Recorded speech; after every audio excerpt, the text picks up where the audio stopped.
So these are the Dyson Zones, and you might have heard of them about maybe 1 or 2 years ago, and they were kind of the laughing stock of the internet because of the very novel idea of having a pair of headphones with an attached air purifier that kind of made you look like a robot.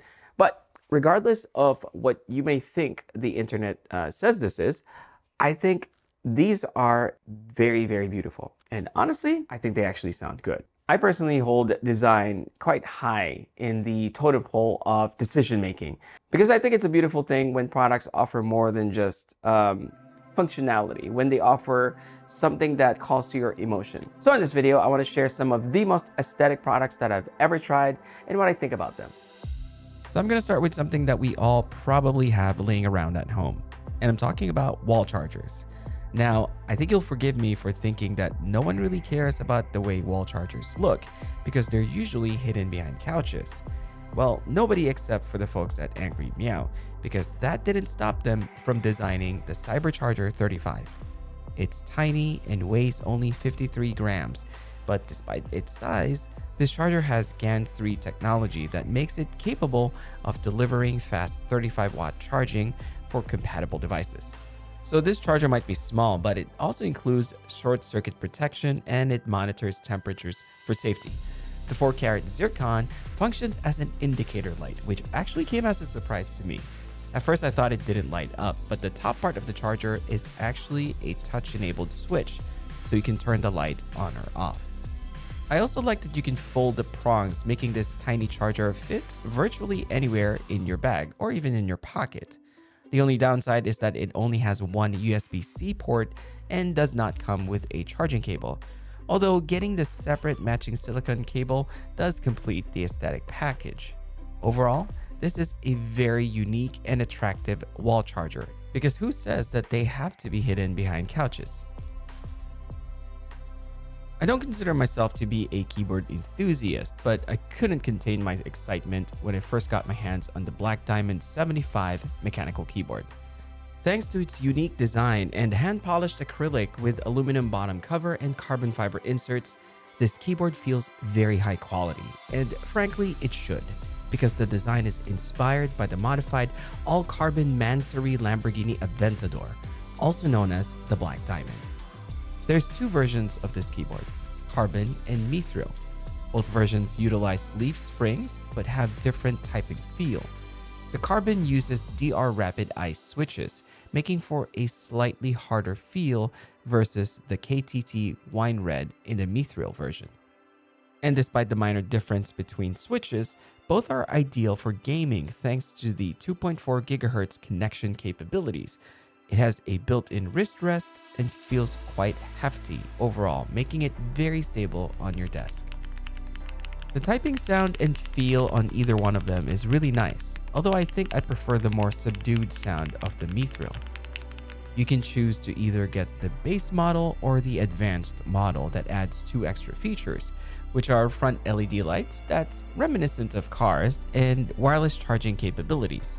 Personally, I much prefer the base model as I don't really like the front LED lights and I don't really care about wireless charging a keyboard. But regardless of what you pick, you get a really high quality keyboard with stunning good looks. It's just one of those things that you have to hold for yourself to fully appreciate. Which brings me to what I think is the downside, and that is that these keyboards are in limited supply. So if you really like them, I suggest that you try to snag one before they run out. I've always admired LG's product design for its modern simplicity, and the LG Cinebeam Q is no exception. It's simply stunning. Its design echoes the renowned Braun aesthetics, focusing on simplicity and user-friendliness. This modern industrial design feels iconic, and its compact size adds to its appeal, making it not just a tool, but a conversation piece.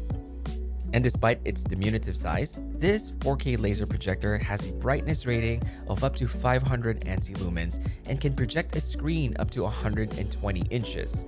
The picture quality is sharp and the colors are vibrant with an impressive contrast ratio of 450,000 to 1. The built-in handle isn't just for style. It adds a touch of convenience, allowing for effortless portability and adjustment of viewing angles. It feels very sturdy, so you can be confident that it's not going to swing around or change the viewing angle as you're watching. I think one design aspect that I particularly appreciate are the 3-watt speakers, especially when the light reflects off their surfaces. The LG Cinebeam Q supports popular streaming apps like Prime Video, Disney+, YouTube, and Apple TV, eliminating the need for external devices. Although you can still connect external devices thanks to the HDMI and Type-C inputs in the back. One standout feature is the automatic keystone adjustment, making placement effortless, especially when moving the projector to different locations. While I adore this projector, there are areas for improvement in future versions. A built-in battery pack would be a welcome addition, freeing users from being tethered to a power outlet, especially given the short cord length. Additionally, the controller, while functional, doesn't match the projector's design and quality standards, in my opinion. And finally, the speakers could use a bit more power as they are only, I would say, adequate for simple viewing pleasure and not really a cinematic experience. Regardless, I can't stress enough how much I love the way this projector looks. It's one of those items that I actually don't mind laying around the house even if I'm not using them. So to me, the fact that this product performs pretty well for its size, it's almost like a bonus. That being said, I want to say thanks to LG for sending me the LG Cinebeam Q and for sponsoring this segment of the video. If you want to learn more, click on the link in the description box. So I first came across the JBL Authentics at a local Best Buy store, and the retro style instantly got my attention. Luckily, this particular model, the Authentics 300, briefly went on sale on Amazon, so I just had to jump on it. I know the retro-styled speakers are nothing new, but to be honest, most of them just sound okay. The JBLs being a bit more expensive than most Bluetooth speakers, I would say you'd hope that they at least sound good. And fortunately, they do. It comes with a pair of 25mm tweeters for clear high frequencies and a 5.25-inch woofer for rich mid-range and bass. The 6.5-inch down-firing passive radiator ensures deep, satisfying bass that can be felt, especially when you're in a small to medium-sized room. It also performs really well as an outdoor speaker, as I've used it during a recent family gathering. But of course, this isn't just about the sound. It's about looking good too, because the custom leather-like enclosure and cast aluminum handle give it a premium feel. And the Quadrex grill foam adds a touch of nostalgia. It also has on-speaker controls for adjusting volume, bass, and treble, which is very convenient. And if you want even more customization, the JBL One app lets you personalize your EQ settings and access integrated music services. The built-in battery is rated at 8 hours of use, which is respectable, especially if you want to pair it to a projector such as the LG Cinebeam Q for a more cinematic sound experience. Now we're going to get into something that I am very passionate about, because personally, I don't think there are any other products that stir my emotions as much as cars. And when it comes to car design, Aston Martin always come to mind. Last year, I actually had the opportunity to spend a day with an Aston Martin Vantage in this beautiful blue color. The 2020 Aston Martin V8 Vantage exudes a sense of refined aggression, combining classic British elegance with a raw athletic edge. I think the overall design is classically beautiful with its low-slung stands, pronounced front grille, and sweeping curves. The V8 engine under the hood has so much character and produces a throaty growl that crescendos with each acceleration. Inside, the cockpit is designed with what you would say driver-centric luxury, featuring premium materials like leather and brushed aluminum, complemented by modern technology. It's a car that effortlessly marries the spirit of a grand tourer with the exhilaration of a sports car. Now, to be honest, the interior was not something that I particularly liked because I felt that there were too many things going on. And while the tech inside was modern, it just felt like it was lacking even for a 2020 year model, especially at this price point. The control layout is frankly shockingly confusing, but it makes for an interesting cabin nonetheless.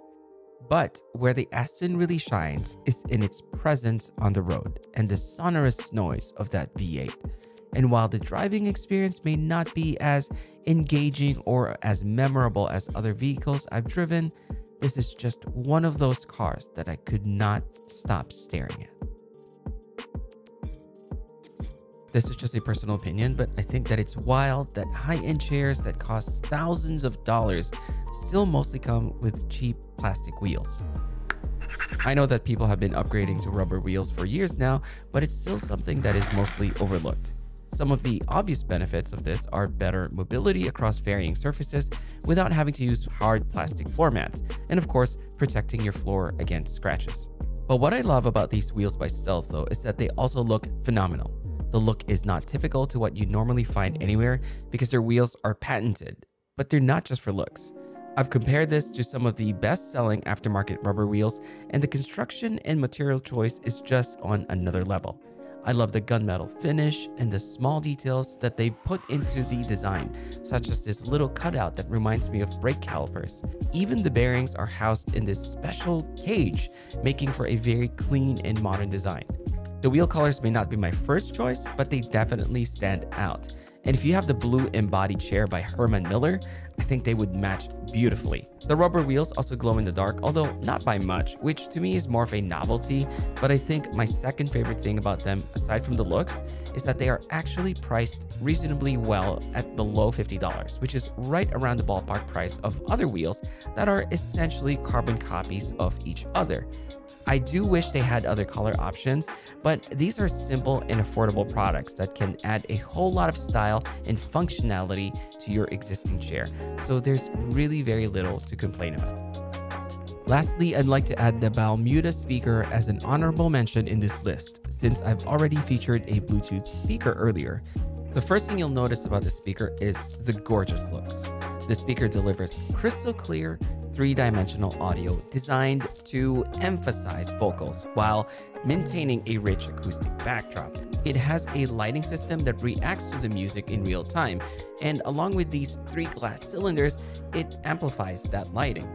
The speaker is portable and rechargeable with a built-in battery that provides up to 7 hours of continuous use, and also supports Bluetooth connections and auxiliary inputs. Unfortunately, this speaker's strongest asset is its beautiful design, as the sound does not get nearly loud enough to showcase the 3-dimensional sound. And at over $300, it's more of a conversation piece than an actual speaker. But it is very beautiful, and that's what this video is all about. So which one do you think is the most aesthetically pleasing product in this video? And do you have any other suggestions for me to check out?